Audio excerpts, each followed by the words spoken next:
Hello everyone. So today we are going to begin with magnetic effects of current.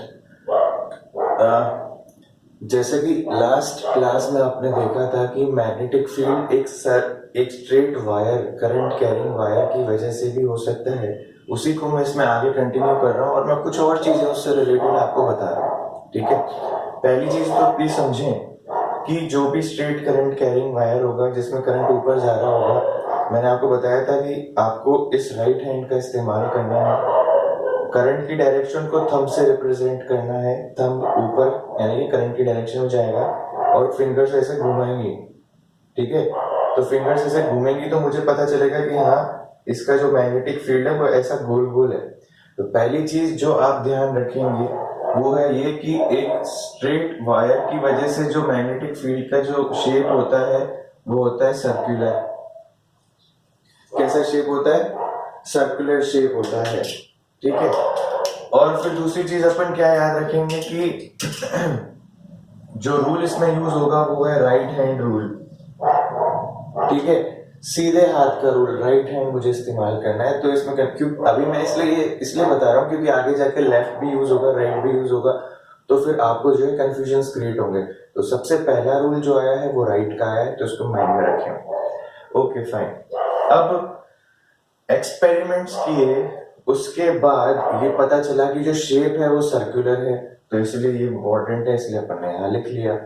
ठीक, अच्छा एक चीज और, इस राइट हैंड थंब रूल को कई बुक्स में कॉर्कस्क्रू रूल भी बोला जाता है। स्क्रू जानते हैं? स्क्रू को जब टाइट करते हैं तो ऐसे ही करते हैं, है ना? जब आप पेचकस से स्क्रू को टाइट करते हैं तो आप ऐसे ही करते हैं, इसलिए इसको कॉर्कस्क्रू रूल भी बोला जाता है। तो इसलिए अगर कभी आ जाए बाय चांस तो अपनी नॉलेज के लिए ध्यान रखिएगा।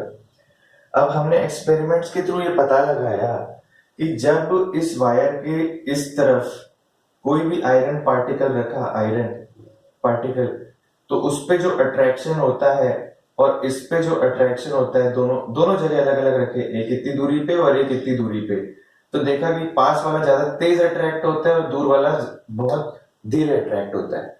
तो इससे हमें ये पता चल गया कि इसका जो मैग्नेटिक फील्ड की जो ताकत है वो इस जगह पे बहुत ज्यादा है और इस जगह पे बहुत कम है।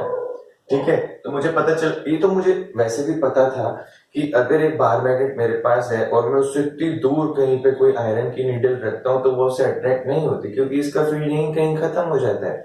यानी कि आप जैसे जैसे दूर जाओगे वो फील्ड घटता जाएगा, घटता जाएगा, घटता जाएगा और एक टाइम पे जीरो भी हो सकता है। तो सिमिलरली जैसे जैसे हम वायर से दूर जाएंगे उसका मैग्नेटिक फील्ड घटेगा। तो यहाँ पे आर जो है ये है डिस्टेंस फ्रॉम दी वायर, और बी जो है वो मैग्नेटिक फील्ड का सिंबल है। तो जैसे जैसे डिस्टेंस बढ़ेगी magnetic field will be decreasing. ठीक, दूसरी चीज उन्होंने ये भी एक्सपेरिमेंट्स के थ्रू फाइंड आउट किया कि अगर मैं आयरन को यहीं रखता हूँ, इधर नहीं ले जा रहा हूँ, यहीं रखता हूँ और पहले से ज्यादा करंट मैंने इसमें इंक्रीज कर दिया, तो देखा कि ये और तेजी से इस पर खींच रहा था, यानी कि मैग्नेटिक फील्ड की स्ट्रेंथ बढ़ गई। यानी कि जब मैंने करंट बढ़ाया वायर में से तो उसका मैग्नेटिक फील्ड इंक्रीज कर गया। तो इसीलिए ये डायरेक्ट रिलेशन, ये दोनों रिलेशन बहुत इंपॉर्टेंट है। और ये रिलेशन इसलिए इंपॉर्टेंट है, सपोज कीजिए कि मैं आपको इस तरीके से एक्सप्लेन करूं, मेरे पास कोई क्रेन है ना, और उस क्रेन से मुझे, जो बड़े बड़े शहरों में एक्चुअली एक्टिविटी होती है, वो एक्टिविटी क्या होती है कि जो वो लोग क्या करते हैं, कूड़ा जो होता है ना शहर का, जहाँ कूड़ा इकट्ठा होता है उस पर्टिकुलर जगह पे मैग्नेट से स्कैनिंग होती है कि कोई मेटल का जो भी एलिमेंट हो वो उसमें अट्रैक्ट होके स्टिक कर जाए। अब अगर सपोज करो मुझे पता चलता है कि हाँ भाई इसमें इतना बड़ा स्ट्रक्चर जो है कचरे में है मेटल का और मुझे उसको उठाना है, तो उसको उठाने के लिए क्योंकि वो भारी होगा तो मुझे बहुत ही स्ट्रॉन्ग मैग्नेट चाहिए तभी तो उसको उठा पाऊंगा। तो क्या करता है जो ड्राइवर जो अंदर होता है क्रेन के अंदर, वो उस करंट को हाई कर देता है। तो बैठे बैठे अगर वो करंट हाई कर देता है तो स्ट्रॉन्ग मैग्नेट हो जाता है, तो उसको उठा लेता है भारी ऑब्जेक्ट को भी, और हल्के ऑब्जेक्ट के लिए कम करंट तो ऑलरेडी है ही उसके पास। तो ये आगे मैं पढ़ाऊंगा इलेक्ट्रोमैग्नेट, उसमें हम डिस्कशन करेंगे, बट ये बहुत इंपॉर्टेंट होता है। तो वायर का मैग्नेटिक फील्ड उसके करंट पे और उसकी डिस्टेंस पे डिपेंड करता है। इंपॉर्टेंट चीज, rule right hand thumb rule होता है एंड सर्कुलर शेप के मैग्नेटिक फील्ड रिंग्स बनते हैं। सर्कुलर शेप लास्ट क्लास में बताया था, ऐसे कंसेंट्रिक सर्कल्स, तो याद रखिएगा। ठीक, ओके। अब इन ये जो लाइनें जो हम बना रहे हैं, इन लाइनों की कुछ प्रॉपर्टीज होती हैं, उन प्रॉपर्टीज का बहुत ही अच्छा क्वेश्चन बनता है, तो वो भी आपको याद रखना है। तो मैंने कुछ प्रॉपर्टीज यहाँ पे लिखी हैं, some properties of magnetic field lines. पहली चीज तो ये हमेशा क्लोज लूप में होती है। देखिए आप हमेशा गोला बनेगा तो they are always in a close loop, चाहे बार मैग्नेट के केस में देखें, चाहे सर्कल इसके स्ट्रेट वायर के केस में देखें, और चाहे कोई भी केस देखें आगे हम जो भी देखेंगे। तो क्लोज लूप पहली property, it is always a close loop. दूसरी प्रॉपर्टी ये कि जब भी मैग्नेट के बाहर ये निकलेगी तो इसकी डायरेक्शन होगी नॉर्थ से साउथ, और अंदर की तरफ डायरेक्शन होगी साउथ से नॉर्थ। ठीक है, ये सिर्फ और सिर्फ बाहर मैग्नेट के लिए, इसलिए यहाँ मैंने लिखा है inside they go from south to north and outside they go from north to south. जैसे कि आप देख सकते हैं, नॉर्थ से साउथ बाहर से और अंदर से साउथ से नॉर्थ। ठीक है, तीसरी खास चीज, as we go away spaces between the lines increases. जैसे जैसे आप दूर जाओगे मैग्नेट से या वायर से, आपको ये एहसास होगा कि पहले जो दूरी थी, अब उस दूरी का थोड़ी सी दूरी इंक्रीज हो चुकी है इन दोनों के लिए। देखो पहले जो दूरी थी वो ये थी, अब जो दूरी है वो ये है। ठीक, हो सकता है मेरा डायग्राम इतना ज्यादा एक्यूरेट ना हो, बट ये कंफर्म है कि ये दूरी बढ़ेगी। ठीक है, ऐसा क्यों होता है वो भी मैं आपको बता देता हूँ। यहाँ पे मैंने इस पॉइंट में लिखा है, एक्चुअल में क्या होता है, जो स्पेस होती है ना दो लाइंस के बीच में, वो ये बताती है कि फील्ड स्ट्रांग है। अगर ये लाइनों के बीच की दूरी बढ़ जाती है इतनी, तो ये बताता है कि फील्ड घट चुका है या फिर वीक हो चुका है। ठीक है, एंड ये हम जानते हैं कि मैग्नेट से दूर जाने पे जो है फील्ड वीक होता है, तो इस वीकनेस को शो करने के लिए दूरी जो है बढ़ाते जाते हैं ऐसे, और ज्यादा ऐसे करके। तो इसीलिए ये डायग्राम इस तरीके का ही शो किया जाता है। हो सकता है कि आपसे ये भी पूछा जाए कि चलिए मैग्नेटिक फील्ड लाइंस का डायग्राम भी बना के दिखाइए 2 नंबर में, तो भी याद रखें, ये अच्छा क्वेश्चन बन सकता है। ठीक, अब इस मैग्नेटिक फील्ड लाइन में किसी भी पॉइंट पे, सपोज मुझसे कहा भाई कि इस पॉइंट पे जो है बताओ मैग्नेटिक फील्ड क्या होगा, मुझे क्या करना है, ये एरो ऐसे घूमता घूमता घूमता घूमता यहाँ पे आ रहा है, और यहाँ पे इस एरो की डायरेक्शन ये है। ठीक, मुझे क्या करना है, यहाँ पे स्केल रख देना है इस जगह पे कुछ इस तरीके से, और एक सीधी लाइन यानी कि टेंजेंट मुझे बना लेनी है। ठीक है, इस पॉइंट को टच करती हुई जो टेंजेंट ये आएगी, this tangent will be the direction of magnetic field at this point. ध्यान सुनिएगा, इस पॉइंट पे जो मैग्नेटिक फील्ड की डायरेक्शन है वो ये है। याद कीजिए कल की क्लास में जब मैंने आपको बताया था कि वायर का करंट ऊपर जा रहा है, आप इधर बताओ मैग्नेटिक फील्ड। ठीक है, तो आपने क्या किया था, ऐसे करके इधर उंगलियों को स्टॉप करके थोड़ी देर पॉज करके देखा था कि हाँ उंगलियों की डायरेक्शन अंदर है, इसलिए मैग्नेटिक फील्ड अंदर होगी। तो वो इस पॉइंट का टेंजेंट था, क्योंकि सर्कल के अंदर इस पॉइंट का टेंजेंट अंदर जा रहा है। ठीक, इसी तरीके से हम मैग्नेटिक फील्ड लाइंस के अंदर हमेशा किसी भी पॉइंट की जो डायरेक्शन होती है वो उसके टेंजेंट से ड्रॉ करते हैं। ठीक, tangent at any point on the line can give the direction of the magnetic field at that point। ये याद रखिए, अच्छा पॉइंट है। Fifth point, they can never intersect each other. ऐसा कभी नहीं हो सकता कि दो मैग्नेटिक फील्ड लाइन आपस में ऐसे इंटरसेक्ट कर जाएं एक ही मैग्नेट की। हाँ, दो मैग्नेट की आपस में इंटरसेक्ट कर सकती हैं, दो अलग अलग मैग्नेट्स की आपस में डेफिनेटली इंटरसेक्ट कर सकती हैं, बट एक की नहीं कर सकती। तो there will be proper spacing, इनके बीच में स्पेस होगा, कहीं पे भी इंटरसेक्ट नहीं करेगी।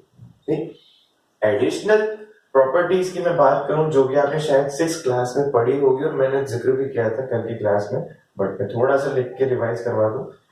वो ये है कि बार मैग्नेट जो होता है, ऐसा कहा जाता है कि उसके पोल्स पे सबसे ज्यादा स्ट्रेंथ होती है। पोल पे स्ट्रेंथ होने का कारण हम ये बताते हैं कि यहाँ पे ज्यादा मैग्नेटिक फील्ड नंबर लाइंस है। ध्यान से देखो, इस पर्टिकुलर रीजन के अंदर यहाँ पे 1 2 3 4 5 6 6 लाइन है, 3 नीचे 3 ऊपर, तो यहाँ पे ज्यादा स्ट्रेंथ है, बट इस जगह पे स्ट्रेंथ नहीं है। इसीलिए इन दोनों पॉइंट्स को हम बोलते हैं नल पॉइंट, और यहाँ पे न्यूट्रल बोलते हैं, यानी कि यहाँ पे जो है कोई भी फील्ड नहीं होता, न्यूट्रल होता है बिल्कुल, नल पॉइंट इसको बोलते हैं। ठीक है, और इन जगहों पे हाईएस्ट स्ट्रेंथ होती है दोनों पोल्स पे, तो इसीलिए एक प्रॉपर्टी ये भी बन जाती है कि जो पोल्स है वो बहुत ज्यादा स्ट्रॉन्ग है मैग्नेट के। ठीक है, सेम वही प्रॉपर्टी आगे, ज्यादा नंबर ऑफ लाइंस होंगी, ठीक है, तो स्ट्रेंथ ज्यादा होगी। ठीक, और बार मैग्नेट का जो यूज होता है वो ये भी होता है कि अगर बार मैग्नेट को सिर्फ धागे से लटका दें तो ये ऑटोमेटिकली जो है अर्थ की नॉर्थ और साउथ में अपने आप को अलाइन कर देता है। तो इसीलिए इसका फर्स्ट पॉइंट यही है, it helps in finding direction of earth. In fact अगर आपने 6 क्लास में एक्टिविटी पढ़ी हो तो एक पानी के कटोरे के अंदर आपको एक स्ट्रॉ लेनी होती है। स्ट्रॉ स्ट्रॉ सब जानते हैं, फ्रूटी वाली स्ट्रॉ। उसमें एक आयरन नीडल आपको इंसर्ट करना होता है, माने कि इस तरीके से इंसर्ट करें कि उसमें छेद हो जाए और वो यहाँ से बाहर निकल जाए। इस आयरन नीडल को पहले जो है आप नॉर्थ साउथ वाले मैग्नेट से ऐसे रब करें, इस तरीके से स्ट्राइक करें जिससे कि इसमें भी नॉर्थ और साउथ बन जाए, और फिर उसको उसमें डाल के और इसे पानी भर के हमको उस नीडल को इसके ऊपर फ्लोट करा देना है। तो वो कटोरी जो है आपका मैग्नेटिक कंपास बन जाएगा। आप उसको टेबल पे रखेंगे, थोड़ी देर में वो गोल घूम के जहां नॉर्थ और साउथ होंगे अर्थ के, वो वहां रुक जाएगी, निकल जाए। तो ये घर बैठे आपका कंपास बन सकता है। तो ये एक्टिविटी आपने की होगी, और नहीं की तो आप जरूर ट्राई करें, ठीक है। इट कैन इंड्यूस पोल, बाहर मैग्नेट जो है पोल इंड्यूस भी कर सकता है। इसमें एक प्रॉपर्टी होती है कि अगर सामने वाली चीज मैग्नेट नहीं है और हम खुद मैग्नेट हैं, यानी कि बाहर मैग्नेट एक मैग्नेट है, तो वो उसको भी मैग्नेट बना देगा। ठीक है, कैसे बना देगा? इसके अंदर खूब सारे, मैंने आपको बताया था, इलेक्ट्रॉन्स होते हैं। इलेक्ट्रॉन्स के अंदर सबके अंदर स्पिन की डायरेक्शन होती है। तो जब इलेक्ट्रॉन्स एक ही डायरेक्शन में स्पिन कर रहे हैं तो ये एक मैग्नेट है। इसके मैग्नेट होने की वजह से इसके जो इलेक्ट्रॉन्स है ये उसमें भी स्पिन पैदा करेगा उल्टा, ठीक है। बिकॉज आप जानते हो कि नॉर्थ विल अट्रैक्ट साउथ, ठीक है, करेगा। तो इसके अंदर जो स्पिन की डायरेक्शन होगी वो भी इसमें ऐसे डेवलप हो जाएगी। तो जब इसमें ऐसे डेवलप हो जाएगी तो यहाँ साउथ बन जाएगा और यहाँ नॉर्थ बन जाएगा थोड़ी देर में। तो एक साधारण सा मेटल भी जो है वो भी मैग्नेट बन जाता है अगर आप उसको सामने रख दें तो, ठीक है। तो ये प्रॉपर्टी भी बार मैग्नेट के अंदर है। एक प्रॉपर्टी और है बार मैग्नेट के अंदर की, अगर आप इतना बड़ा मैग्नेट लाए और आपने तोड़ दिया उसको इतने टुकड़ों में, ठीक है, छोटे छोटे टुकड़े बन गए आपसे, टूट गया वो, तो सब टुकड़ों के अंदर जो है नॉर्थ साउथ बन जाएगा। इस तरीके से आपके पास एक ही मैग्नेट से 5 मैग्नेट बन गए, ये भी आप फैसिलिटीज है। तो इसकी प्रॉपर्टी को कहते हैं यूनिपोल डोंट एग्जिस्ट। चौथी प्रॉपर्टी बहुत सिंपल है और आप सब जानते हैं कि नॉर्थ और north will repel each other, यानी कि लाइक एक जैसे एक दूसरे को धक्का देते हैं, and unlike north and south will attract each other, ठीक है। तो ये वो प्रॉपर्टीज है जिनका आपको ध्यान में हमेशा रखना है, ये काम आ सकती है कभी भी, ठीक है। That is it. स्क्रीन को पॉज करके आप एक बार दोबारा से देख लीजिए, and that will be all. Thank you.